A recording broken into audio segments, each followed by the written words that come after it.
bodies of 5 women. His crimes left the county town of Ipswich reeling. We had a serial killer picking out girls at random. Almost as if the killer was taunting the police. One of the most spectacular killing sprees. And whoever's responsible is still out there. I'm Hannah. I'm Saruti. And welcome to Red-Handed. In an effort to remain ever in the zeitgeist, we have accidentally done that. Because we have had this episode in the running for quite a while now. The script was written, we were ready to go, record today, and then, but yesterday, update on what feels like a past case because it's in 2006 when this starts. But update. We're going to come to it later, but just so you know, this is bang relevant. So keep listening. Don't say we don't pay attention. In December 2006, most residents of the very ordinary British town of Ipswich were working their way through their Christmas shopping. But deep within the shadows of the town's notorious red light area, one man was making his way through a far darker list, a spree of vicious murders. Within a period of just 10 days, police discovered the naked bodies of 5 young sex workers who'd vanished whilst working those freezing streets. They'd been asphyxiated and dumped, their pale limbs posed like eerie snow angels. Their names were Tania, Gemma, Anneli, Paula, and Annette. They were daughters, mothers, and sisters who would never come home for Christmas. And instead of goodwill, terror was in the air in Ipswich. Would the so-called Suffolk Strangler strike again? And even more chillingly, was he hiding in plain sight among them? But for the police, catching the culprit was only the beginning. The murders drew comparisons to the Yorkshire Ripper case, sparking a fierce debate about how our legal system protects or punishes society's most vulnerable. So in their wake, Suffolk police didn't just make a change. They ripped up the rulebook, rolling out a radical new approach to policing prostitution that the UK had never seen before. And 20 years on, the Ipswich Murders still force us to confront our own prejudices and moral fears. It's the story of 5 troubled, flawed, complicated women, and how their deaths at the hands of a depraved killer changed things forever. He killed, or they found, we're going to go on to talk about that, 5 women in 10 days. That is unprecedented in Britain for speed of a spree killing like that. To understand this story, we need to take you to where it all happened. Because unlike us, you may not have been there in person. At least on the outside, Ipswich is the sort of classic British market town, distinguished mainly by its bang averageness. I've never been to Ipswich. You don't need to. No. It could be anywhere.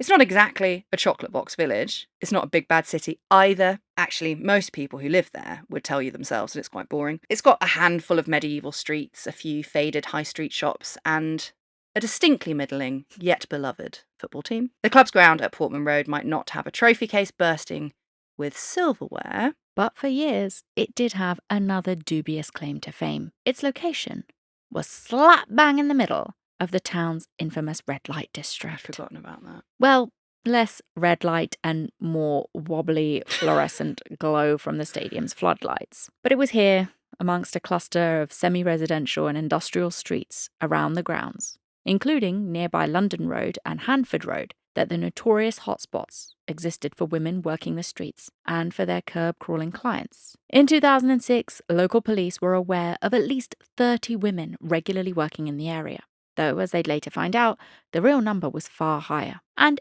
just to clarify, in case it isn't already obvious, we're not talking about OnlyFans pages or sugar baby escorts here. The sex trade in Ipswich's red light area was raw, gritty, and fueled by desperation. Most of the women working there battled serious substance abuse issues, spending up to £500 a day on heroin, crack cocaine, or other Class A's. Most of these women turned to street prostitution to fund their addiction, charging as little as £15 a go.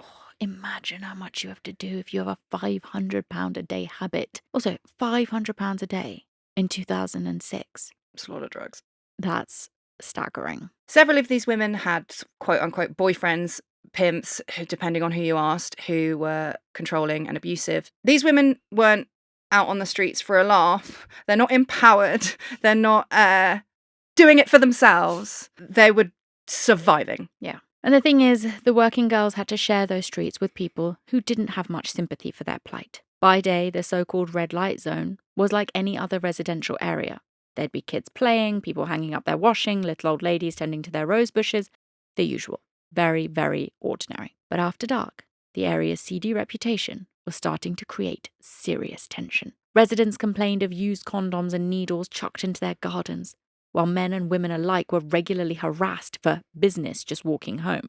The police were aware of the problem, but were hamstrung by basically useless laws. All they could do under the old system was arrest the women for frequent street solicitation, whack them with a fine, but after they pay up, after a few nights, they'd just inevitably be back on the streets, with no meaningful intervention to break the cycle. And while there were genuine concerns about the women's safety, their fear of arrest meant any dangerous incidents would go largely unreported. By 2006, the community was split in two with no solutions on either side. Residents felt ignored and let down, blaming the scourge of drug-addicted sex workers for their area's unjustly grim reputation, while the street workers themselves were left in a vulnerable spot with no real support. Ipswich wasn't unique. Countless other towns and cities across the UK had pockets where the same old scene was playing out. And I think I remember, either after this sort of came to a close or during, there was like a spate of documentaries made by Panorama or equivalent where they would show you these normal houses in normal towns just full of women. But the tragic events of December 2006 would shine the spotlight firmly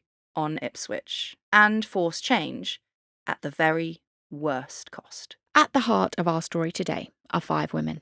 The first is 19-year-old Tania Nicol, who was the youngest to be killed. Raised on a council estate on the outskirts of Ipswich. As a child, Tania was bright, popular, and had an adventurous spirit. But when she left home at 16, she ended up at a local hostel where Tania tried heroin for the first time. It was a choice that would set her on a downward spiral and into a double life she kept secret from her family. Tania lived at home with her mum Kerry, who knew she had drug issues, but had no idea she'd resorted to sex work to feed her addiction. Kerry thought Tania worked at a hair salon or at a bar, but in reality she'd been working at a massage parlour called Cleopatra's under the fake name Chantel. While Tania reportedly told other sex workers that she wanted to kick the drugs, her dependency was worse than ever in late 2006. And she'd recently made the risky decision to start working the streets alone as a way of earning more cash. Also means you might not have to hand over as much. That's another reason a lot of women do that. And on the night of the 30th of October 2006, Tania was seen on CCTV catching a bus into Ipswich's red light area in her best pair of sparkly pink heels, like a tragic Cinderella. But the clock struck 12, and Tania never made it home. After her mum filed a missing persons report on the 1st of November, police made inquiries and quickly got the measure of Tania's risky lifestyle. They weren't immediately suspicious of foul play, since it's sadly pretty common for street-based sex workers, especially those with drug issues, to vanish for days at a time before popping up again. But the more time that passed with no news of Tania, the police started to fear the worst. And then 2 weeks later, on the 15th of November, a second woman was reported missing, 25-year-old Gemma Adams. Gemma was from a middle-class family in the small town of Kesgrave, just outside of Ipswich, and she didn't fit the stereotypical profile of how most people would imagine a sex worker. She loved horse riding and played the piano as a child, and was popular at school. But in her teens, Gemma had drifted into a bad crowd and started taking drugs, developing a crippling addiction to heroin that consumed her life. She lost her job at the insurance firm she worked at, lost contact with her family, and spiraled into a life of addiction and prostitution. And she actually met Tania as their paths crossed on the streets. Gemma's boyfriend of 10 years, a man named John Simpson, was the only constant in her life. Though not officially her pimp, John was like Gemma's shadow, often hanging around to assess clients and picking her up when she was finished working. Their relationship, needless to say, was messy, codependent, and fueled by love and drugs. What is an official pimp, is my question. Is there a contract? I don't know. Are HR involved? I think there's some pushback from him that he was like taking the money or abusing her or forcing her to do it. He's just like, I was helping her, I was looking after her, I was making sure the clients were legit. And happily taking the drugs that she brought back. Yes. I see. Both reportedly wanted to get clean, but were struggling to break the cycle. John reported Gemma as missing just a few hours after dropping her off for a shift on the streets. When she failed to answer his calls, he knew something was wrong. Gemma never went anywhere without contacting John, and with one girl already missing, her disappearance stood out to the police. Unsure if the cases were even connected, Suffolk police amped up their efforts to make inquiries into both Tania and Gemma's disappearances. They distributed over 20,000 missing leaflets and interviewed about 700 people linked to both girls, with no answers. Until 2 weeks later, when a horrifying discovery changed everything. On the morning of the 2nd of December, a water bailiff named Trevor Saunders started his beat along the Belstead Brook in Hintlesham, which is a village outside Ipswich. And in case you didn't know, a water bailiff is like a river policeman, and his job is to check that people aren't fishing illegally or getting up to any aquatic mischief. So there Trevor is, just doing his job, which is not minding his business. His job is the opposite of minding his business. But this is going to be the most shocking and, it sounds gross to say, but maybe most exciting day of his career as a water bailiff. Because he spotted what he thought was a mannequin floating in the weeds. I remember this being reported on the news. I was stood in the kitchen. It's a curse. I can't forget anything. Never get over anything. It's like everything just ever happened. And every argument I've ever had is like it was yesterday. Sounds relaxing. It's unbearable. Anyway, it was not a mannequin, just like it wasn't in Oakland. It wasn't in Ipswich either. And it wasn't until Trevor waded right up to it that he realised what he was actually looking at, the body of a naked young woman. Decomposition from being submerged in water made it difficult, but the body was eventually ID'd as that of Gemma Adams. The discovery of Gemma's remains prompted the police to send out divers to search the rest of the brook. And 6 days later, Tania Nicol's naked body was found dumped further down the stream in the village of Copdock, which is south of Ipswich. Both women had been manually strangled, with no other trauma marks on their bodies. Tania had been submerged in water for over a month, and Gemma for a fortnight, so any traces of DNA evidence had frustratingly degraded away. Suffolk police, which happens to be one of the smallest forces in the whole kingdom, were left grappling with the very real possibility that there was a serial killer on the loose, and they had no idea who or where that might be. But the community and the police barely had any time to process these two grisly discoveries, because just 2 days after Tania was found, police uncovered the naked body of yet another young woman. But this one was different. Unlike Tania and Gemma, who had been submerged in water, this victim was laid out in the woodland just outside the village of Nacton. Her pale, naked corpse glowed pristinely against the dirt, as though she'd been cleaned. Her arms were outstretched in a cruciform position. She'd been deliberately posed, and her bleach blonde hair had been fanned out in a conical shape behind her head, like some kind of twisted halo. The killer had clearly spent time arranging the scene, almost as if he was taunting the police. And the victim? She wasn't even on the police's radar yet. Her name was Anneli Alderton, a 24-year-old woman who'd previously been a sex worker in Ipswich's red light area, and she had a close relationship with Gemma Adams. Like Gemma, Anneli came from a middle-class background and had done well at school, spending several years in Cyprus as a child and even speaking fluent Greek. But after her dad's death from cancer when she was a teenager, Anneli, quote-unquote, went off the rails. She turned to drugs to numb the pain, serving several stints in prison for theft and selling her body on the streets of Ipswich to make ends meet. Over the last few months, Anneli's family had hoped that she was turning her life around. She'd managed to stay clean for longer than she ever had before and was talking about starting her own mobile hairdressing business. But the news of her friend Gemma's disappearance hit Anneli hard. After visiting her mum's house to drop off Christmas presents for her little boy, she was last seen alive on the night of the 3rd of December, travelling on a train to Ipswich. Anneli can be seen on CCTV checking out her reflection in the doors and zhuzhing up her freshly bleached hair, which her brother believes was a sign that she'd relapsed, since blonde Anneli was known to be chaotic and make reckless decisions. Nobody had reported Anneli missing. She told her mum that she was staying with her boyfriend in Colchester, while he assumed that she was still with her mum and her son. Later, it tragically emerged that Anneli was 3 months pregnant at the time of her death. By now, the fears of a serial murderer on the prowl were pretty much confirmed. Though, to be honest, the rate at which he is killing his victims, I think he's better characterised as a spree killer. Yeah. He's described everywhere as a serial killer, but with spree killers, you see that they typically murder their victims in days or with just hours between victims. while serial killers usually wait weeks, months, sometimes even years between kills. In true spree killer style, the discovery of the bodies and the mounting police pressure and media attention did nothing to slow him down. Again, with serial killers, we typically tend to see that if a body is discovered, they feed off that for a while and then they move on to the next. There's longer cooling off periods between kills. Don't see that here. This is happening in very, very rapid succession.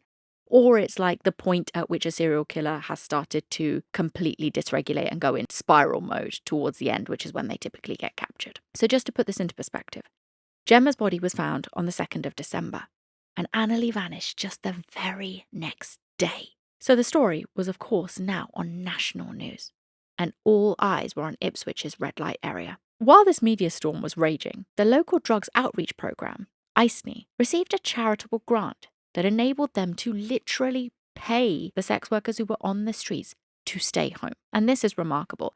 Its leader, Brian Tobin, later said that he would have handed out drugs if the law had allowed it. He knew how desperate the women were to get their next fix, and how for those in the deepest throes of addiction, a meagre allowance of just giving them some money wouldn't cut it. As one surviving sex worker, named Paige, later said of her and her friends who died, quote, "If all those girls had a choice between food and heroin, they would choose the drug every time."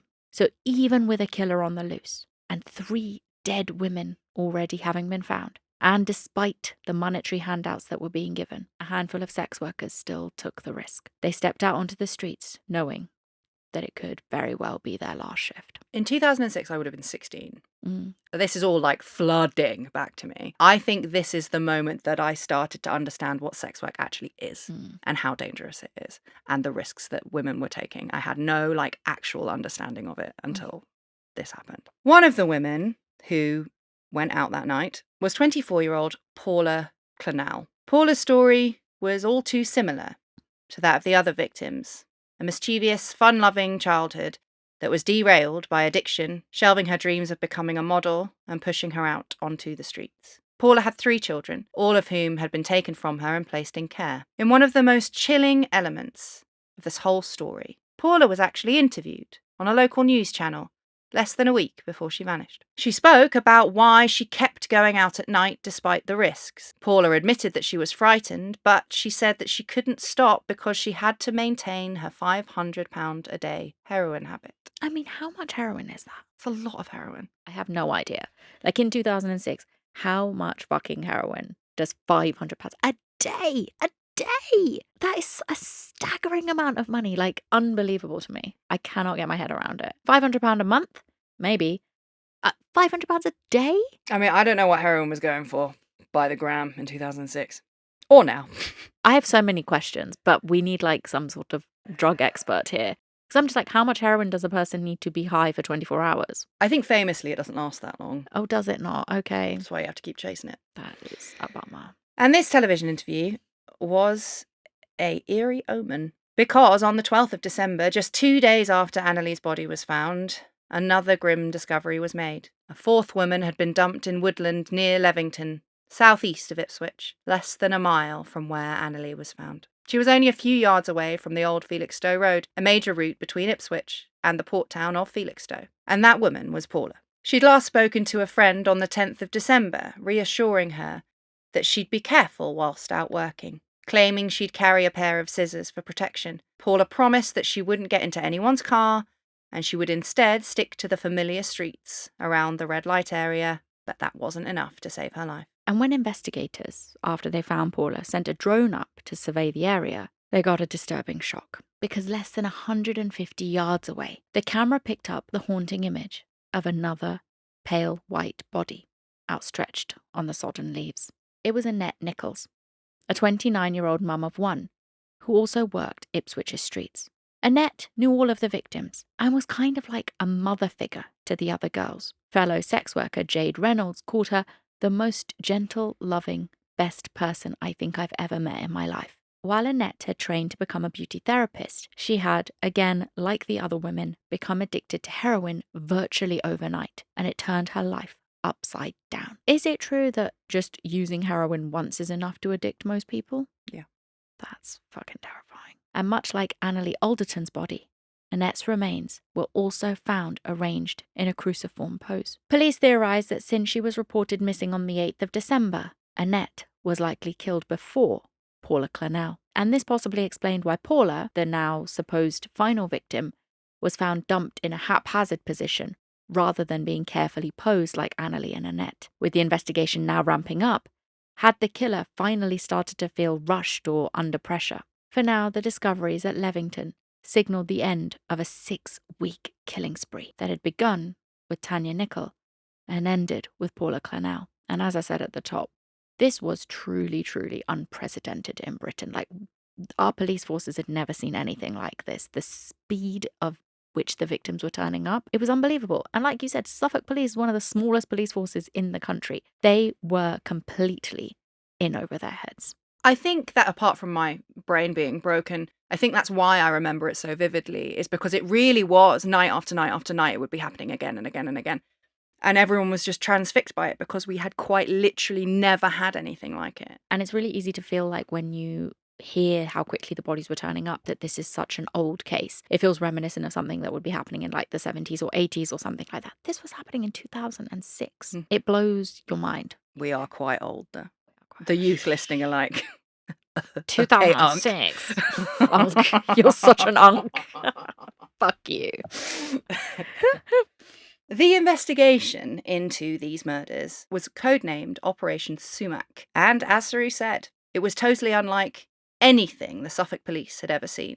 And because they were so teeny-weeny, they accepted help from 40 other UK forces. And rather than struggling for leads, as so often happens with media-heavy cases, detectives faced the opposite problem. Within days, the tip hotline received more than 5,000 calls from the public, roughly one every 10 seconds, and over 1,000 emails. Yeah, because everyone's just like, I think it's my neighbour.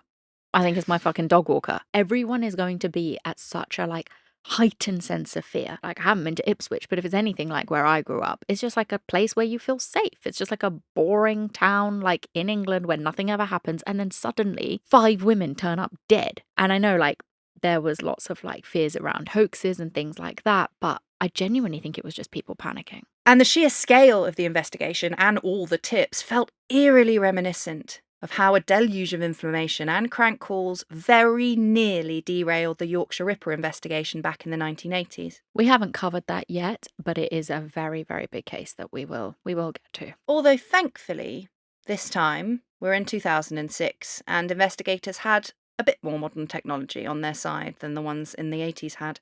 But in an eerie echo of the Yorkshire Ripper, Ipswich residents also put on a Reclaim the Night march to protest the police's initial advice for women to stay indoors after dark, which is exactly the same thing they did in the 80s, but quickly rescinded that advice after they got some backlash. I can see both sides. I get it. And I think this isn't a case where I'm going to sit here and like berate the police. They honestly try do everything right. It's not like they waited for 5 bodies to turn up before they cared. They act pretty quickly as soon as women start going missing. We'll talk about what they try do in the aftermath to stop this happening again. I think it was really commendable work. Yes, of course, there's going to be a knee-jerk reaction from people, especially, you know, women who are just living their lives, being told don't go out at night because there's a crazy killer on the loose. But also, there is a crazy killer on the loose. I don't want to fucking be outside. And he is killing taking women at night. Yeah, it's really hard because I'm like, what are the police meant to say? Yeah, just go out and do what you want. Like, they have to catch this man. Yeah. It's not like they're like, boys will be boys, smoking a fucking cigarette, being like, whatever, bitches. Yeah. Stay in the kitchen. Yeah. They're like, please stay at home so you don't get murdered. We're going to try catch this man. I can also see the flip side of being the women saying, well, we're not the fucking problem. Absolutely. I see both sides of the coin. So yes, the race was most certainly on to catch this killer before he could strike again. And if you're looking at the rate at which he's killing, they know it could literally be any day. So Suffolk police brought in the big guns. They hired a man named Adrian West, who up until this point had been relatively unknown, but he has been described by The Observer as the most eminent criminal psychologist in Britain. They also called him a real-life cracker, which to our American audience, they're not just, you know, being derogatory about the colour of his skin. That's what I remember, real life cracker. I remember that headline. I don't know if cracker was ever a thing in the US, but it was basically like a detective show. I would bet big money that cracker never crossed the pond. I don't think so. It's pretty good. Not as good as Taggart, but, you know, not bad. Not as good as Wire in the Blood. That is top tier. If you haven't watched Wire in the Blood, what are you even doing listening to this show? So yes, he's all these things. They bring him in. He's their big hope to crack this case, right? And they use Adrian to build a profile of their potential spree killer and to try and help untangle any common threads between the victims.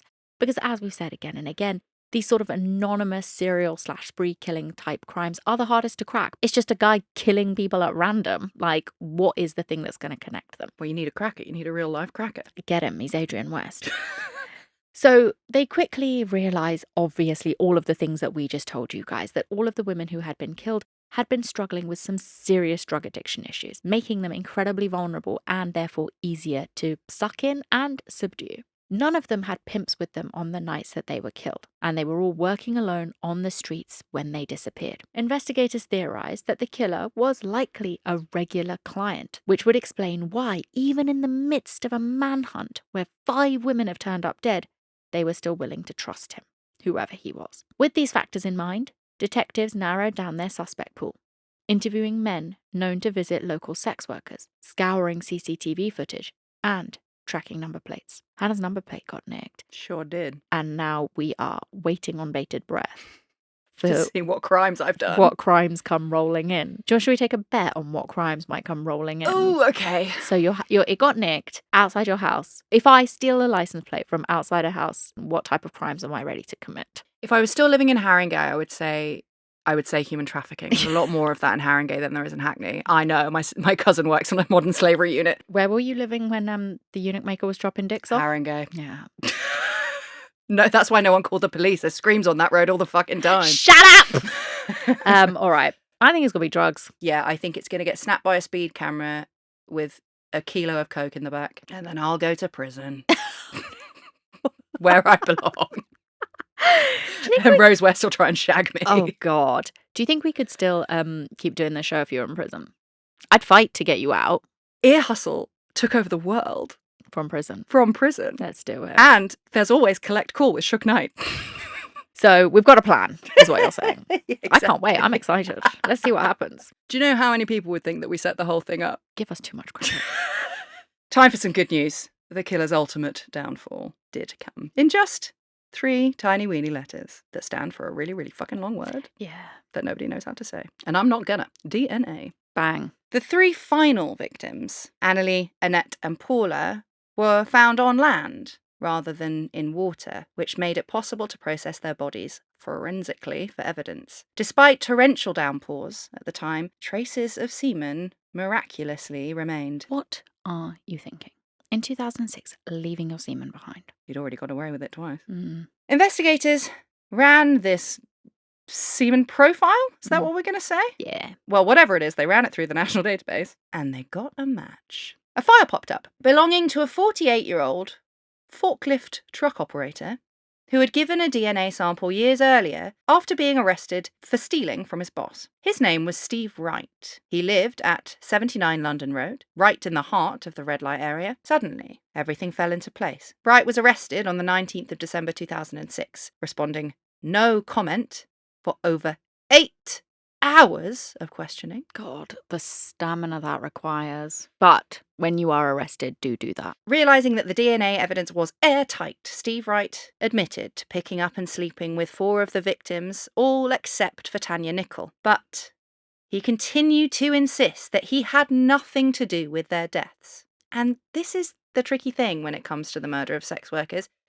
Because technically, the presence of Steve Wright's semen does only prove that he had sex with them. Doesn't necessarily prove that he killed them or was anywhere near them when they died. But the police were sure that they had their man. They just had to prove it. And to do so, they would need to pull out all of the forensic stops. Investigators tore apart Steve Wright's house and car, hunting for any trace that could link him to the girls. And that's where cutting-edge new testing techniques had their moment to shine. Because even though Tania and Gemma's bodies had spent weeks submerged in water, forensic investigators managed to find microscopic black nylon fibres in their hair that was a match, or at least consistent, because that's kind of the best you can say, with the floor mats in Steve Wright's car.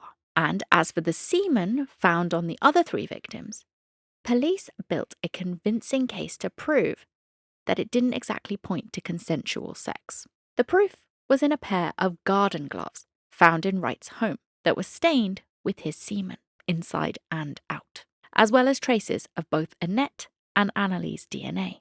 This seemed to indicate that he'd worn them to handle the girls' bodies, which isn't exactly standard sex practice, even for the biggest germaphobes out there. Even more damning, tiny specks of Paula and Annette's blood was found on Steve Wright's high-vis work jacket and in the back of his car. And so, on the 21st of December 2006, Steve Wright was charged with all 5 murders. So who was the man behind this brutal spree?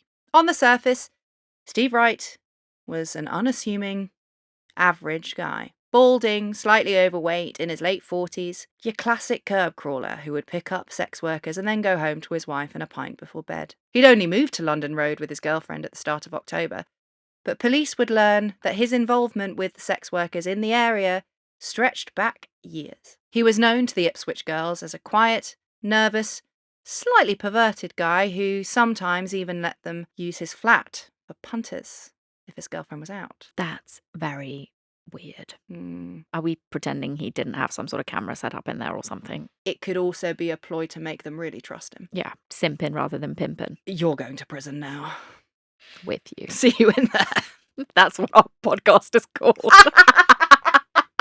But whatever he was doing, beneath his ordinary facade lay a lifetime of emotional instability, failed relationships, and simmering resentments against women.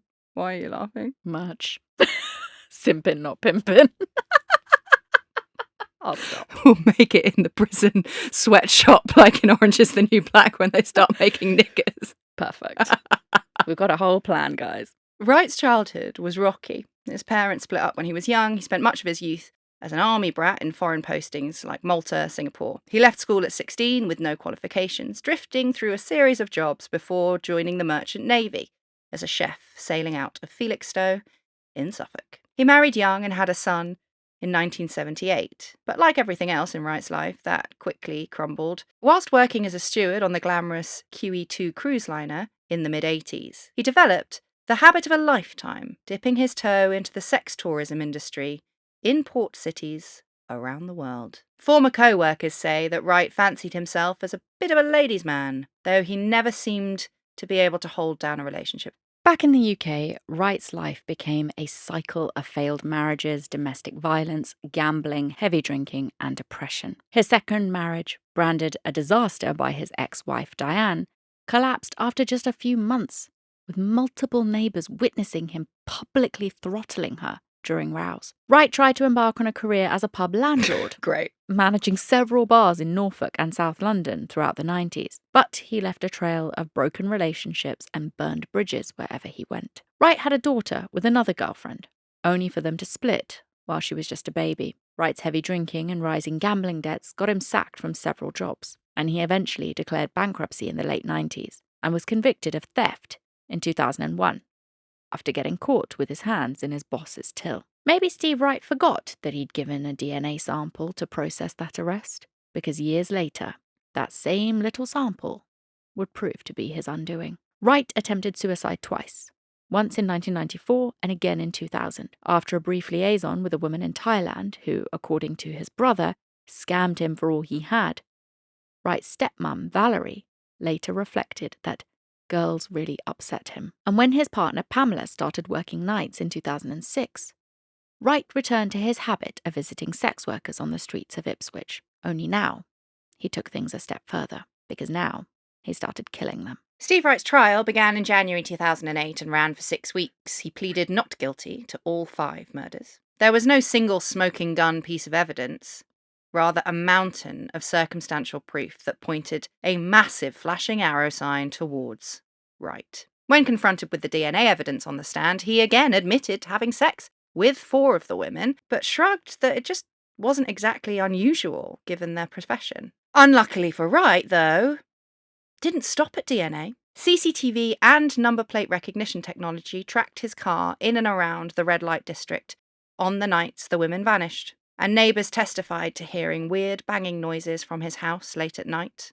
coinciding with the murders. The prosecution argued that Wright exploited his position as a familiar face to the sex workers, managing to lure them in even as fear gripped the streets. He supplied them with drugs to incapacitate them before overpowering, strangling and dumping them in the rural areas he knew well from his work in and around Ipswich. Throughout the trial, Wright was cold and impassive, not showing a drop of remorse. And on the 21st of February 2008, after 8 hours of deliberation, the jury of 9 men and 3 women returned a unanimous verdict. Steve Wright was guilty on all 5 counts of murder. Thank God. Love it when that happens. And the judge, because we love this even more, sentenced him to a whole life order. That is a maximum possible prison term in the UK, meaning that he will never be released. Now, that wasn't much consolation, as happy as we might be about that, for the grieving families of Tania Nicol, Gemma Adams, Anneli Alderton, Annette Nicholls, and Paula Clennell. In a statement, the Nicol family said the following: "In no way has justice been done. 5 young lives have been cruelly ended. The person responsible will be kept warm, nourished, and protected. These crimes deserve the ultimate punishment." With Steve Wright languishing behind bars, focus turned to why this had happened in the first place. Why did this man, such an ordinary seeming man, commit such a brutal string of killings over just a few months? We'll probably never hear it from his mouth. Wright has never once admitted his guilt or suggested any motive for his sick crimes. One possible clue can be found in a letter that Wright wrote from prison to his dad, where he claimed he kept his anger buried deep inside because he had seen too much anger and violence in his childhood to last a lifetime. You didn't keep it buried that deep, mate. And also, so do loads of people that don't go around murdering women. Yeah. Wright seemed, though, in this letter, from Suffolk now, Wright did seem to be hinting at the fact that his fractured formative years after his parents split were the reason for a lot of his emotional problems. But it just can't be the only reason he murdered 5 women. I think what's far more likely is that Steve Wright had spent years stewing on repressed sexual fantasies.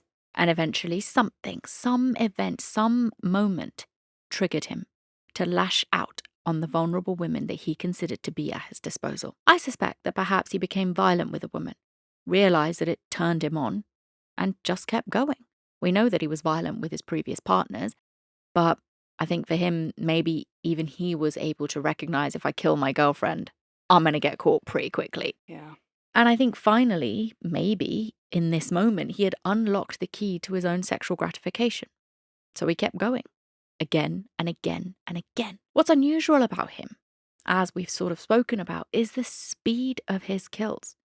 How many women he killed in such a short space of time. It seems like nothing except the kill itself could really serve Steve Wright's needs. For other killers, particularly serial killers, the stalking, the victim selection, the luring of a victim, the kill, the aftermath, the memories, the trophies, all those things are part of a ritual, which can help or do facilitate serial killers spacing out their victims. But clearly for Wright, nothing else compared, and it cost 5 women their lives. Back in Ipswich, the local community resolved to drag itself out of the ashes.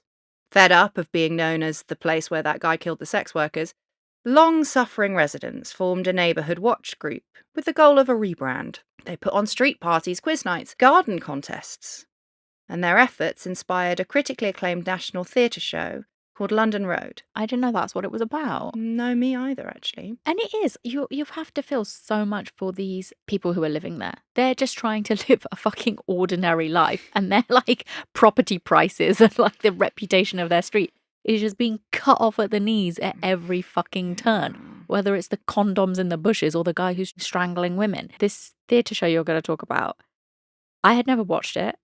And I was shocked to hear how it was actually presented. Because after London Road was on at the Nash, it was adapted into a star-studded film featuring the First Lady of British television, Olivia Colman, and Tom Hardy. And if you're picturing a gritty kitchen sink drama, you're kind of right, but it's also a musical.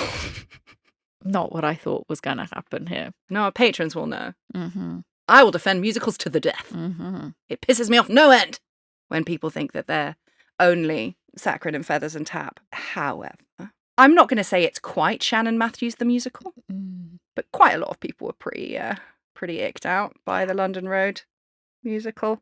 Olivia hasn't half managed to quash it though, has she? I've never even heard of it. The personal favourite letterboxed review we have found is this. 1.5 stars. The shit you endure because you're obsessed with Tom Hardy. Oh dear. When is there going to be a second season of Taboo? I don't know. Tom. I don't know. And Chips. It was so good. It's so good. Get it Taboo's together. very good. Tom, call your dad. Get him to write another one. Stop fucking wasting your time with London Road. But the problem was, a few hanging baskets and jazz hands was never going to fix the deeper-rooted issues at play in Ipswich. The murders didn't reveal anything the authorities didn't already know about the serious problem of street-based sex work in the red light area. As early as 2003, the murder of a sex worker named Cara Martin Brown had meant that the safety of these vulnerable women was already, sort of, on the police's radar. Between then and 2006, there were several half-assed attempts to tackle the problem in the form of multidisciplinary panels full of experts giving their 2 pennies worth. But they could never actually agree on what needed to be done. Some pushed for tolerance zones, while others wanted harsher enforcement methods. So, surprise, surprise, they ended up in the middle, just doing nothing. Until 2006, when the murders delivered a brutal wake-up call that things had to change. Realising their dated and inconsistent strategies just weren't cutting it, Suffolk Police made a bold commitment, not just to change their approach to policing prostitution in Ipswich, but to eliminate street-based sex work completely from the whole town. They based their decision on the inherent risks faced by the vast majority of the women working around London Road, including drug addiction and sexual exploitation. No other UK city had ever even attempted to do something like this. So how did they go about it? In March 2007, they launched a joint agency strategic group composed of officers from local agencies, including the council, police, NHS, drug and alcohol teams, the probation service, and housing associations. Their plan had 2 parts. Firstly, to target the men buying sex by rolling out widespread CCTV and ANPR technology. Within 2 years, 140 men were arrested and processed into the system for curb crawling. First-time offenders were cautioned, while repeat offenders were convicted in court. Detective Superintendent Alan Caton said that the crackdown sent a clear message to men that buying sex on the streets would come with consequences. The second and trickiest part of the strategy was to help women exit street sex work. This was no mean feat, because the task force quickly realised that the scope of the problem was far bigger than anyone thought. Police had guessed that there'd be a maximum of maybe 50 women in need of their help, but there were actually over 100 who'd worked on the Ipswich streets over the past 5 years. And for the scheme to work, officers needed to really engage with the women on a deeper level, something that they'd failed to do in the past. One sex worker named Jade Reynolds said, "They started asking about our lives for the first time." Over 80 women went through the Make a Change outreach programme. Multi-agency case conferences were held, linking individual women with drug treatment, health services, and whatever else they needed to turn their lives around. Housing was also a big priority, since many lived with controlling partners and local homelessness services were majority male. They also had to guide them towards support for their neglected everyday needs, like seeing a dentist or reconnecting with their children who'd been taken into care. It wasn't easy.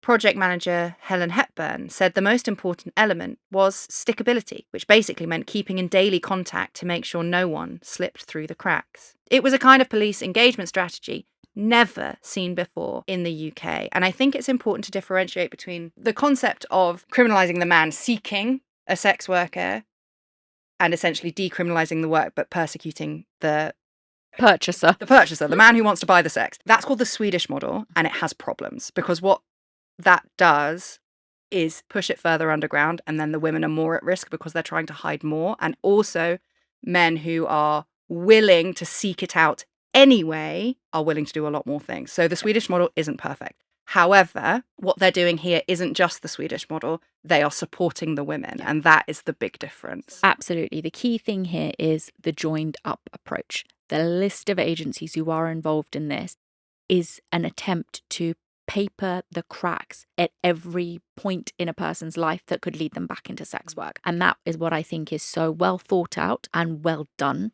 in this case. I agree. So now for the £1 million question.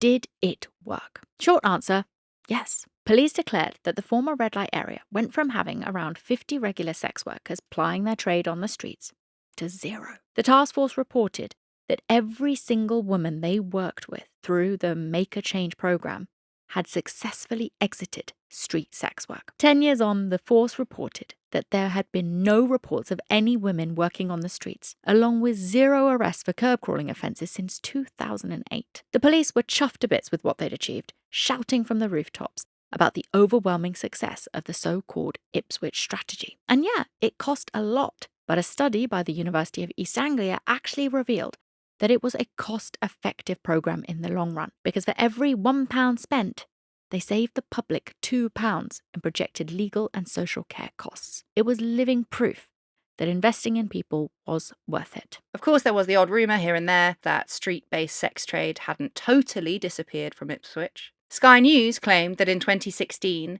a few curb crawlers and working girls had been spotted in a new red light zone just a few streets away from London Road. And in 2021, the BBC reported that prostitution had officially returned to Ipswich, with around 10 sex workers using those same old stomping grounds for business. That's nowhere near the level it was at in 2006, but it was still a concern. And this return could be chalked up to factors like recession-triggered austerity, budget cuts, and police generally taking their eye off the ball over the years. Following the BBC's report, the Force's Detective Superintendent Jane Topping announced that in 2022, they had quickly responded with targeted engagement strategies to reduce that number to just a couple of women. So overall, the red light has pretty much stayed off in Ipswich. The strategies rolled out in Suffolk ended up looking a lot like what's known as the Nordic model of tackling prostitution, as Hannah talked about. That's the model that's been rolled out in Sweden, Norway, Iceland, Northern Ireland, Canada, France, Ireland, and Israel. But it was the first time a British force had tried this method. And this approach decriminalises the selling of sex and deploys strategies to enable sex workers to safely exit the trade, while cracking down on those who buy it. So yeah, like we said, it tries to flip the script. Instead of punishing sex workers, it criminalises the clients and the pimps who exploit them. But it's not a perfect system, and as Hannah's just talked about, it has its critics because it doesn't always solve the problem. No. This is the thing with all of these factors. It's so complicated, so complex that you're going to have unintended consequences. And that is going to be that you're just going to push it further underground. And the only reason that has been highlighted is because people have been talking to sex workers about it. Of course, it makes total sense as someone removed from it. Like, oh, well, yeah, obviously the women don't get in trouble and it's the man who are seeking it out that you could, like, that makes logical sense. Yeah. Until you speak to the women who will explain to you why that actually, in some circumstances, can make their lives more dangerous. But in Ipswich, the programme they used genuinely seemed to work. And it didn't stop there. Changes were also made to national policing policy here in the UK. The Policing and Crime Act 2009 adopted more Nordic-inspired legislation, with new curb-crawling offences introduced to shift the focus from sellers to consumers. It also became a criminal offence to pay or promise to pay any sex worker who has been subjected to exploitative conduct. By 2011, the Association of Chief Police Officers revised the wording of its official guidance to reframe sex workers as victims rather than criminals. And while it may seem small, it all reflects a changing attitude towards how sex workers are perceived and therefore treated by the authorities. Before we finish this episode, let's go back to the culprit, Steve Wright. He was found guilty of the Ipswich Murders case and he was locked up for life. But that's not quite the end of the story. Steve Wright was pushing 50 when he was caught. And research shows that most serial killers or spree killers start murdering between the ages of 18 and 35. After analysing the case, multiple criminal psychologists concluded that it was highly likely that Steve Wright had killed before. So, following the Ipswich murders, police began digging into Wright's past for any links to cold cases. And quickly they hit upon some explosive leads. Remember Susie Lampew? Her case is one of the UK's most infamous unsolved mysteries. She vanished in 1986, leaving only an appointment to show a swanky London flat to a man known as Mr. Kipper. As it turned out, Susie worked with none other than Steve Wright on board the QE2. Could the Ipswich murders be the key to cracking one of London's oldest cold cases? Sadly, not this time. Police ultimately ruled out Wright, reiterating that the most likely suspect remains to be convicted murderer and rapist John Cannon. But there are plenty of other unsolved cases where Wright hasn't yet been cleared, like that of Jeanette Kempton, who disappeared in London back in 1989 and whose body was later found dumped in rural Suffolk. In 2019, an ex-police officer named Wright as the most likely culprit for her murder. And in a 2019 review of the case of Vicky Glass, a Teesside factory worker who was found strangled on the North York moors in 2000, was unable to rule out Steve Wright. His name has been mentioned in multiple cold cases with similarities to the Ipswich murders. And, as I said at the very start of this episode, we have got a very, very recent update that casts the Ipswich murders in a whole new light. Literally just a day before we recorded this episode, Steve Wright pleaded guilty to another previously unsolved murder, one that he had committed 7 years before his vicious spree in Ipswich. 17-year-old Victoria Hall vanished in September 1999 on her way home from a night out in Felixstowe. She was abducted just yards away from her family home, with her body discovered 5 days later in a ditch several miles away.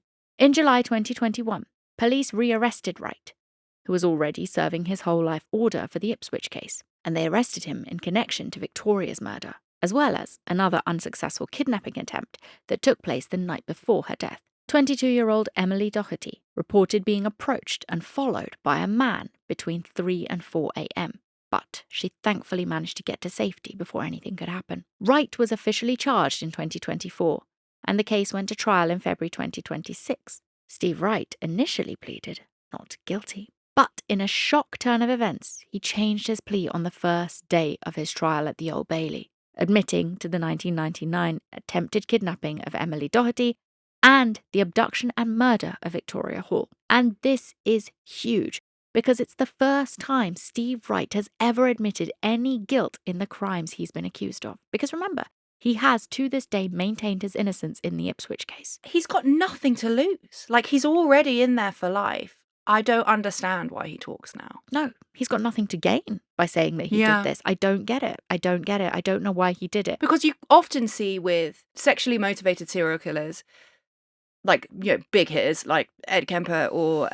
Rodney Alcala? Yeah, they all confess dramatically because they love telling their own story, and he doesn't do that. And it's not often that you see that in this particular kind of case. Absolutely. I do not know why he confessed to this. Maybe he just couldn't be bothered with the fucking trial. But I can't see that he wouldn't. That's like 6 weeks you get out of prison. Yeah. Instead of just sitting in your cell looking at your fucking feet. Making a podcast with Suge Knight. Exactly. So even back in 2006, with 5 bodies and a fucking shit ton of evidence against him, he still pleaded innocent. So, with solid proof now that the Ipswich murders were not Steve Wright's first rodeo, we reckon this will have a major impact on other cold case investigations that he's been implicated in. If Steve Wright has decided to talk and admit to his past crimes, we hope the families of those victims can get the same closure as Victoria Hall's grieving parents at least now have. And I also think, come on, he was on the QE2 and that's when he starts using sex workers in port cities around the world. I wouldn't be surprised if that's the first time he killed somebody.